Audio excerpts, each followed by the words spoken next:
Muy buenas tardes, señor Contador Público Ismael Hernández Deras, gobernador del Estado de Durango, muchas gracias por sus palabras, por su hospitalidad. Señor Diputado Jorge Herrera Delgado, presidente de la Gran Comisión del Congreso del Estado. Señor Magistrado Apolonio Betancur Ruiz, presidente del Tribunal Superior de Justicia del Estado. Señor Ingeniero Daniel Delgado Meraz, presidente municipal de Pueblo Nuevo. Señor General Moisés Melo García, comandante de la 10ª Zona Militar.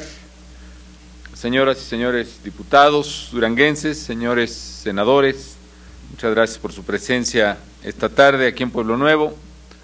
Amigas y amigos duranguenses que nos acompañan, los saludo con aprecio a todas y a todos ustedes. Les agradezco también que hayan venido de varias comunidades de esta zona serrana de Durango a este evento. Los saludo y les agradezco. Saludo a todos los voluntarios que pertenecen a nuestro ejército de combate de incendios forestales en el país y particularmente en esta que es una de las zonas más importantes del estado en materia forestal. Saludo también a todos y cada uno de ustedes, pero a alguien especialmente a que le tengo un entrañable afecto, un amigo de hace tiempo y de vida y enseñanza ejemplar, como es don Salvador Fernández Gabaldón, que está aquí. Don Chava, mucho gusto por verlo. Gracias. Gracias. Me da gusto venir aquí a su Pueblo Nuevo y desde luego saludarlos a todos ustedes. Y además me da mucho gusto estar en esta zona porque yo soy alguien que la verdad ama y disfruta el bosque, todo tipo de bosque, las selvas tropicales y particularmente los bosques de coníferas y los pinos mexicanos. Aparte, este pedazo de Durango, este rincón de la patria, me recuerda mucho mi tierra, Michoacán, que también es un estado muy importante en materia forestal. Así que, por lo que toca a los pinos, a la sierra y hasta el fresco que se siente, pero también por el calor de la gente y el afecto de todos ustedes, yo me siento como en casa, así que se los agradezco muchísimo a todos ustedes.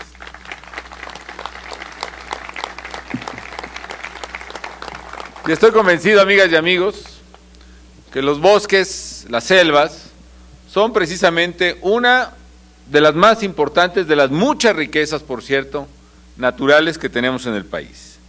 Y por eso todos los mexicanos debemos cuidarlos y preservarlos. Por eso también, amigas y amigos, para cuidarlos, tenemos que poner un especial interés. Fíjense ustedes que calculan que en la década pasada se perdía en México por tala ilegal, por incendios forestales, por uso agrícola, más o menos 350,000 hectáreas cada año.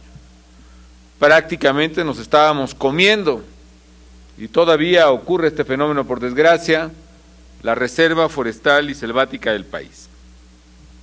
Y desde el primer día de mi gobierno, yo me propuse cuidar el bosque de México. Cuidar el bosque de México y de cada punto del territorio nacional. Y cuidarlo, amigas y amigos, a través de distintas maneras. Una y muy importante es precisamente la campaña de prevención, la campaña nacional de protección contra incendios forestales, que hoy arrancamos muy a tiempo, pienso, en el 2010.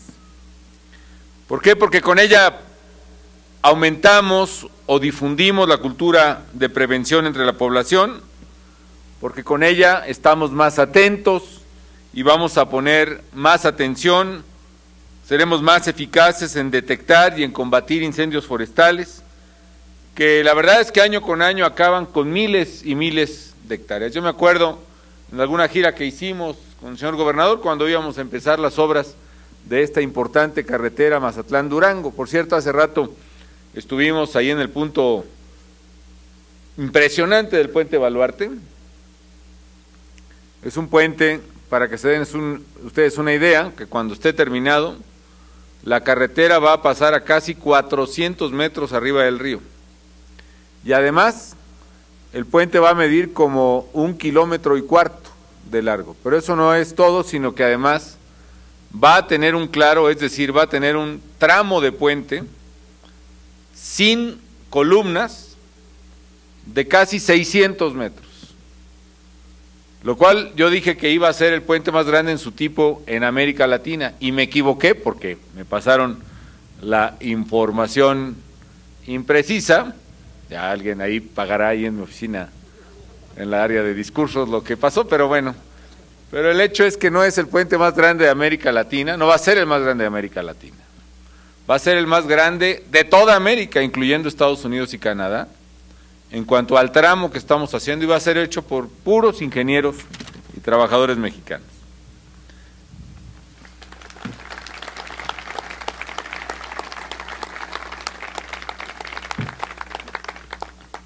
Y bueno, cuando veníamos a arrancar la obra de esta impresionante carretera, íbamos en helicóptero y vimos un momento que vimos por lo menos 6 o 7 incendios al mismo tiempo.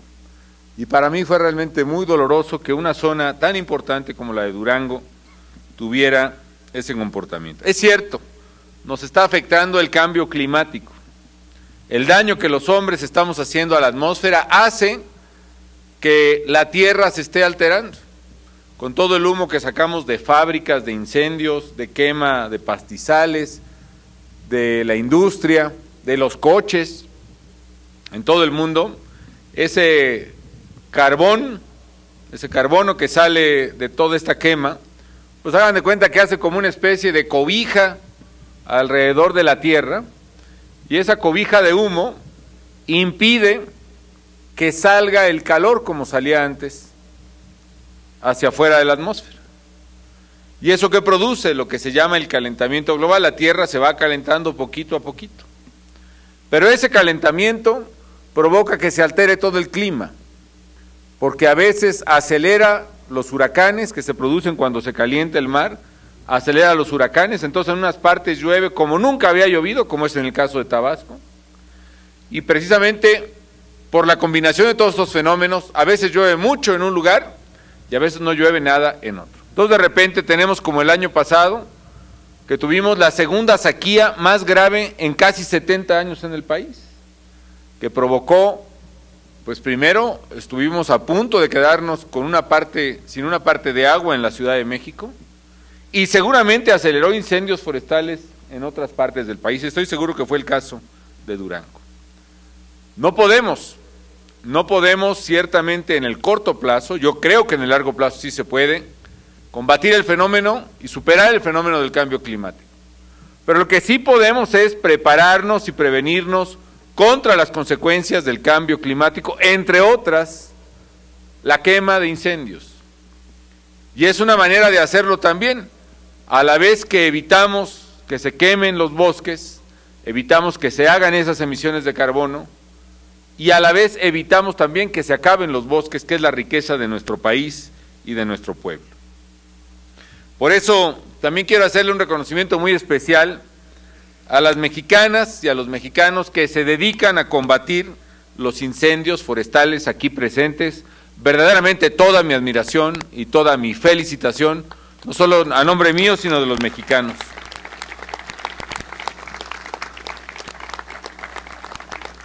Porque son valientes, porque son ejemplares, porque sé que muchos compañeros de ustedes han perdido la vida combatiendo incendios forestales.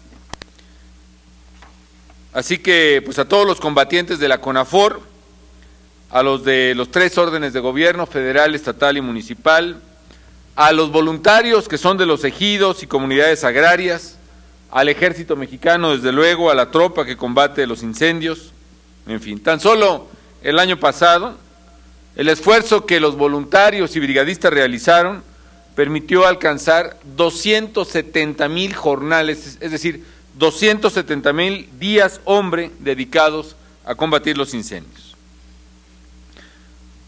Para lograr una mayor eficacia en este rubro, el gobierno federal tiene programado una inversión este año de 620 millones de pesos. Aquí estamos entregando equipo contra incendio, camionetas, un carro tanque. Estamos comprando helicópteros también, o rentando helicópteros especializados en el combate a incendios. Tenemos un programa institucional en zonas prioritarias donde hay incendios con más frecuencia, por ejemplo en la península de Yucatán, en la selva Zoque en Chiapas, en Oaxaca, en Veracruz, en la zona centro del país, en Michoacán, incluso en regiones en Baja California, por ejemplo, donde también se presenta. Adicionalmente, amigos, vamos a hacer un programa de capacitación de brigadas comunitarias y lo que ya hemos visto, un programa de empleo temporal. El año pasado estuvo durísima la crisis económica, pero una manera de aliviar, aunque sea un poquito, la situación de la gente, fue crear empleo temporal. Entonces creamos 700,000 empleos casi el año pasado, temporales, de 3 a 6 meses, que le dieron un sustento a muchas familias pobres de México. Y ahora vamos a seguir con el empleo temporal, como lo hemos hecho siempre, pero ahora lo intensificamos, para que más gente en sus comunidades tenga un empleo temporal, que tenga un par de jornales de ingreso, que le ayude precisamente a su familia, pero que nos ayude a combatir los incendios forestales, como abriendo brechas contra fuego, por ejemplo, previniendo e integrando brigadas de combate. Tenemos programas de empleo temporal de brechas cortafuego aquí mismo en Durango, en Chihuahua, en Nayarit, en Guerrero, en Oaxaca y en Yucatán. Todas estas acciones, amigas y amigos, van orientadas a proteger precisamente los bosques de México. Y para ello estamos haciendo varias cosas. Primero, estamos combatiendo la deforestación y ampliando la superficie arbolada. Como ya lo dijo el presidente municipal, y qué bueno que él sepa tanto aquí de bosques, estamos, yo creo que como nunca, no es por nada, como nunca, cuidando y reforestando los bosques del país. Hoy, por ejemplo, cuidamos o reforestamos, es decir, a través de programas sea de conservación de suelo y recuperación de suelo erosionado o de reforestación, más hectáreas que las que se pierden cada año por tala ilegal, por incendio o por uso agrícola inadecuado. Ya hemos acumulado más de 1 millón de hectáreas reforestadas que están destinadas a la conservación y a plantaciones forestales. Y la dinámica que sigue el gobierno, amigas y amigos, es, la verdad, muy simple. Yo me percibo que a pesar de que son las zonas de mayor riqueza de México donde están los bosques, paradójicamente es la zona de mayor pobreza también, porque son las comunidades indígenas poseedoras o propietarias de selvas y bosques, al mismo tiempo de que tienen esa riqueza, son las más pobres. Y por eso muchas veces no tienen alternativa más que la deforestación. ¿Y qué es lo que tenemos que hacer para evitar eso? Tenemos que darle alternativa económica a la gente. Que la gente entienda, que la gente cuente con que su ingreso no depende de cuánto bosque se tira, sino que su ingreso depende de cuánto bosque se mantiene en pie, de cuánto bosque se preserva, incluso de cuántos árboles se plantan. Por esa razón, iniciamos un programa muy agresivo, muy activo en esta administración, que es el programa de ProÁrbol, que lo que busca es pagar para que no se tiren los árboles, pagar para que se cuiden los bosques, pagar por el servicio que nos dan los bosques. ¿Qué servicio nos dan los árboles? Nos dan agua en las ciudades, tenemos que pagar por eso. Nos dan el aire que respiramos, el oxígeno, tenemos que pagar por eso todos como comunidad, para que ese ejidatario, comunero, indígena, en cualquier punto de la geografía de Durango o de México, tenga un ingreso y pueda cuidar su bosque a la vez que cuida a su familia. Por eso hacemos el pago de servicios ambientales, por eso pagamos por reforestación, por eso incorporamos a la gente a programas de empleo temporal, por eso también pagamos por hectárea que se mantiene en pie. Y cuando llega el bosque a su madurez, cuando es posible usarlo y explotarlo racionalmente, también ayudamos a través de plantaciones comerciales que permitan el aprovechamiento de la madera, un aprovechamiento legítimo, lícito, que le dé bienestar a la familia del ejidatario o del comunero. Por eso también, y en segundo lugar, estamos generando desarrollo económico mediante el aprovechamiento sustentable de los recursos forestales. Promovemos plantaciones de alta calidad destinadas a diversos mercados de construcción, de papel, de celulosa.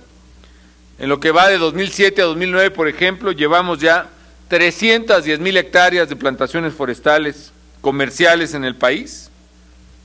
En tercer lugar, estamos brindando oportunidades de ingreso a los grupos más pobres de las zonas boscosas, precisamente a través del programa por servicios ambientales. Ahí ya le estamos pagando compensación a gente que vive en 1.300.000 hectáreas del país.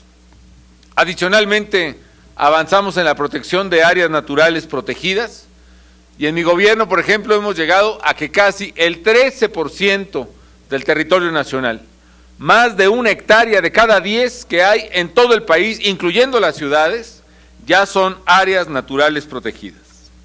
Esto es una muestra, amigas y amigos, del compromiso del gobierno federal con el medio ambiente, con los bosques, pero también con las comunidades y los pueblos que viven en los bosques y viven de los bosques, en los bosques.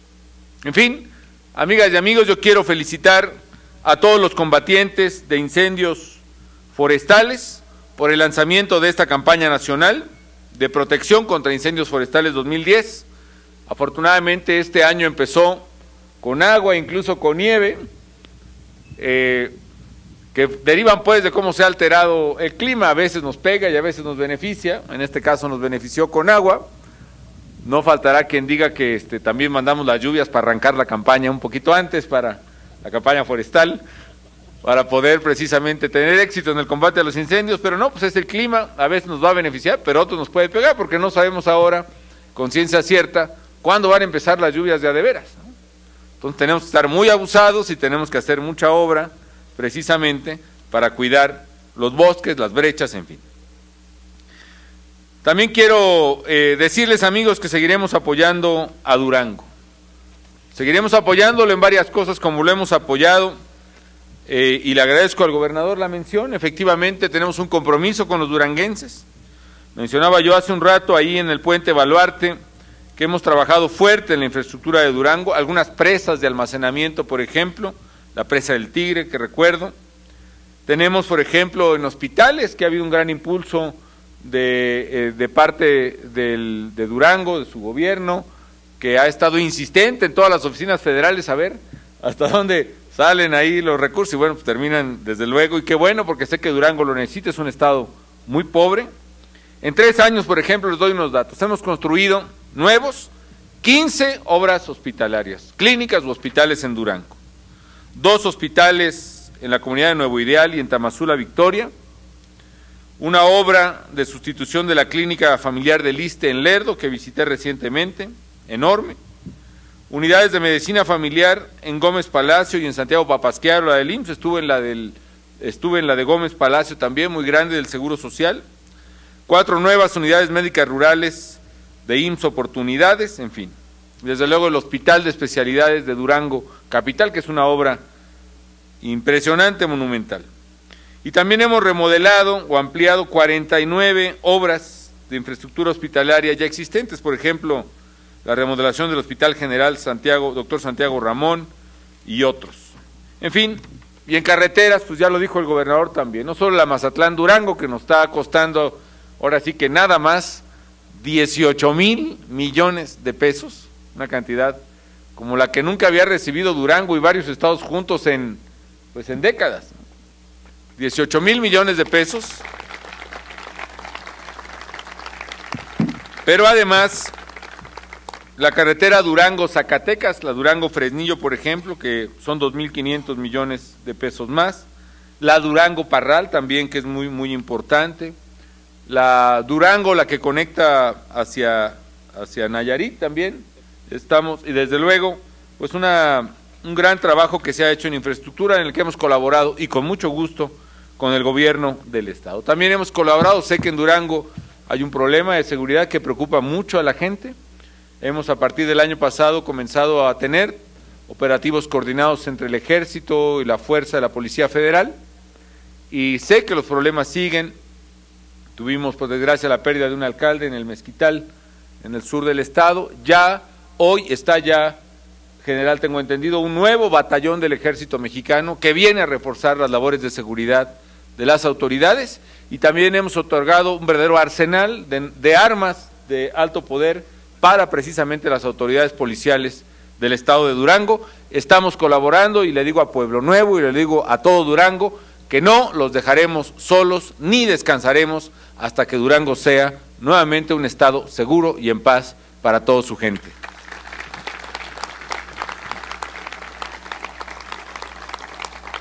También quiero decir que comparto lo que ha señalado aquí el gobernador Ismael Hernández en el sentido de la importancia de dedicar nuestro trabajo a construir, a sumar y a generar bienes públicos. Miren, yo soy un convencido del poder transformador de la gente, de la ciudadanía.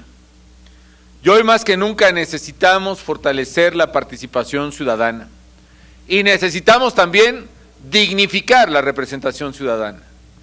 Por eso esta mañana, y hoy reitero, hice un respetuoso llamado, una invitación respetuosa a que dignifiquemos la política, a que verdaderamente elevemos el debate y con altura de miras, sí discrepemos si es necesario, sí expresemos nuestras divergencias, pero siempre, siempre respetémonos. Porque respetarnos entre nosotros significa respetar al pueblo que a todos nos eligió. Y más allá de las diferencias políticas y partidistas, la gente no merece que se denigre la política, que se denigren las instituciones públicas, que se denigre la vida pública. Necesitamos que la ciudadanía confíe nuevamente, recupere la confianza en la política, en los políticos y en los gobiernos. Necesitamos también ciudadanos más activos, más participativos en la vida pública y en la toma de decisiones. Porque a final de cuentas, amigas y amigos, la palabra ciudadanía y la palabra política son lo mismo, solo que ciudadanía viene del latín, de la palabra civitas, que significa ciudad, y la política viene del griego, de la palabra polis, que también significan ciudad. Política y ciudadanía no deben estar separadas, sino por el contrario, la política de a de veras, la política buena, solo puede entenderse con los ciudadanos participando. Y la ciudadanía que construye, la ciudadanía que hace bienes públicos, no puede hacerlo si no hay una política sana a la vez. Hoy, la clave es abrir la política de par en par a los ciudadanos, para que puedan incidir en la vida pública, porque deben tener las herramientas necesarias para que hagan suya la política, porque hay que reconocer, amigas y amigos, que los ciudadanos están insatisfechos con el comportamiento de nosotros los políticos.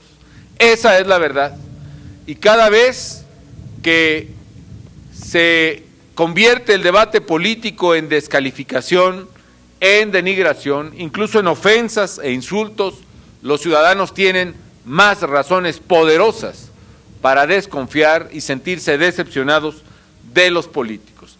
Nadie gana en la denigración de la política, perdemos todos, todos los partidos, todos los gobiernos, y lo que es peor, pierden los ciudadanos que merecen tener representantes que trabajen pensando en sus problemas, pensando en cómo solucionar los problemas de los ciudadanos y no en sus propias preocupaciones o intereses, por muy legítimos que sean. Requerimos ciudadanizar la política y para ello necesitamos todos ser más responsables en los cargos públicos, en la representación pública, en el gobierno, en el Congreso, en los poderes judiciales.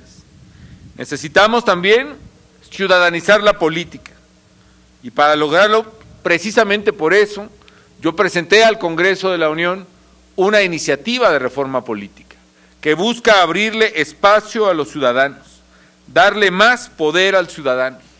Podrá coincidirse o discreparse de lo que he propuesto, pero lo que sí coincido, amigas y amigos, es que necesitamos nuevos mecanismos en México que permitan que el ciudadano se sienta verdaderamente representado. Hoy no se siente verdaderamente representado. Necesitamos que la política deje de ser para el ciudadano sinónimo de confrontación, sinónimo de parálisis, y se convierta la política en sinónimo de acuerdo, sinónimo de generación de bienes públicos, sinónimo de servicio público. En suma, estoy convencido, amigas y amigos, que debemos dignificar la política y que debemos recuperar su esencia como una vía privilegiada para poder servir a los demás. La política es y debe ser servicio a los demás a través de los cargos públicos y no reyerta y confrontación permanente que denigra a quien la realiza y ofende a los ciudadanos a quienes se representa. Podemos y debemos reivindicar la política. A eso invito respetuosamente a todos los partidos indistingos, a los poderes públicos, a las entidades, a los municipios, y a eso comprometo también al gobierno federal. Podemos y debemos lograr cambiar la vida pública de México y entonces cambiará también, y para bien, para su progreso y su bienestar, la vida de la gente. Amigas y amigos, no me resta más que felicitar nuevamente a todos los voluntarios por el combate a los incendios forestales. Que sea esta una buena campaña, que 2010, año del bicentenario de la independencia y del centenario de la revolución, sea también en esto un año en el que logremos la menor pérdida de hectáreas a causa de los incendios forestales. Sé que lo podemos hacer, sé que lo vamos a lograr. Muchísimas gracias y cuentan ustedes con el gobierno federal.